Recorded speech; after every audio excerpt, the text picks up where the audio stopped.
Very scared. Let's see the candor. We're very scared. This movie is super intense, but it's also going to bring up a lot of conversations. Yeah. Talk about what the assessment's about. Well, it's about what you just watched is the beginning of our assessment in this near future world where you have to get approval to have a child. But in this world, we're all living longer because of supplements we're taking. So it's an outer utero. Situation. And all of this then turns into like a lot of wild fun and games, very absurd situations.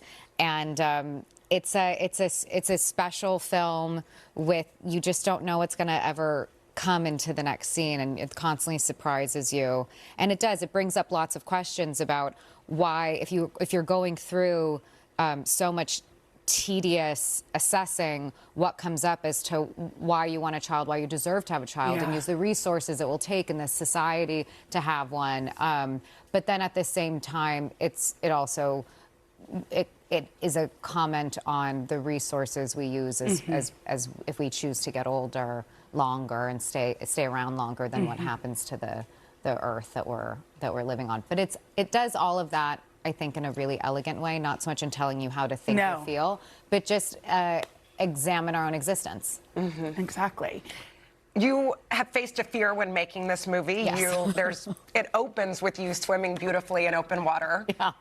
Turns out you don't love swimming. Tell us about it. Not even in closed water. No, okay, so I'm just kind of risk averse, and I don't in all ways. In all ways, like I had to ride a roller coaster on a show I did called Love and Death, and I didn't realize how terrified I was until it was the day. You've never and I just ridden started a roller bursting coaster into before? tears. I had, and I didn't like it.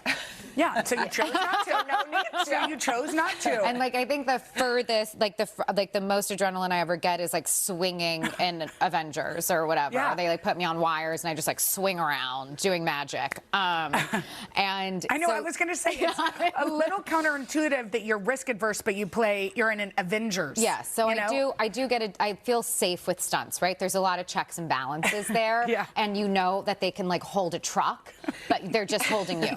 So like I feel safer. Open water is completely, it's how I've always felt like I respect it, which is why I don't need to go in it. It's how I feel about space. Like I just respect it, I don't need to go in it. And so with the open water thing, it's also because I was raised on Jaws, so I'm terrified of sharks.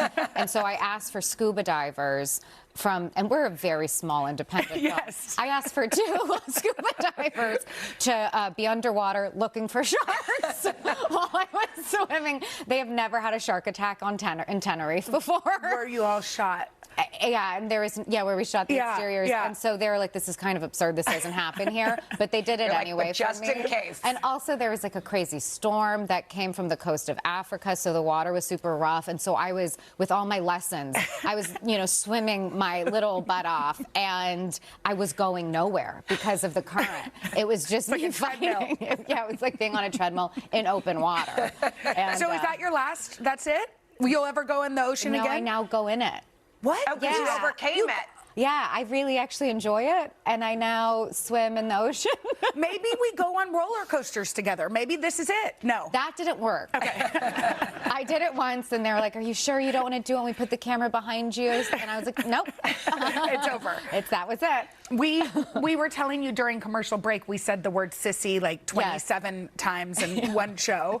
You have sisters. You have you're one of many. I'm one of 6. You're one of many, but you have twin sisters. We always wondered what would happen if there were more of us. Right, because we only know the world with us. I loved it, especially being the baby. I really enjoyed it, and I think I also really admire the partnership that they have and don't compete with it in a way. It's something different, and it's a really interesting thing to watch. I mean, I admire it. Yeah, it's a different kind of connection that connects people. So we have to talk about WandaVision really quickly. Are you dead? What's happening? Well, I did. I mean, if someone hasn't seen Doctor Strange, Multiverse of Madness, I did die. But is there a chance you could come back? Not that I'm aware of. Okay. Well, we're gonna have to call somebody. Yeah, we'll have to. I think I'm gonna come back in like 50 years, and it's like I'm gonna just be like an old wild lady with like wild white hair, swimming in the ocean. And then they'll like put me on a string, and I'll be doing my magic at like 86. That's what I imagine. So that's to me going to be my comeback in the Marvel world if I can make it that long in life. Love it. Well, yeah. Until then, you all, The Assessment, you watched it, you loved it. Yes. It's in theaters now. Get to your theaters because it's a good one to see in the theater. It is a special one to see in theaters. Yes. And it's kind of spooky. Yes. Yeah. It's intense in a good way. Yeah. You want to see it with others. Yes. Up next, beauty mogul Trini Woodall shows us the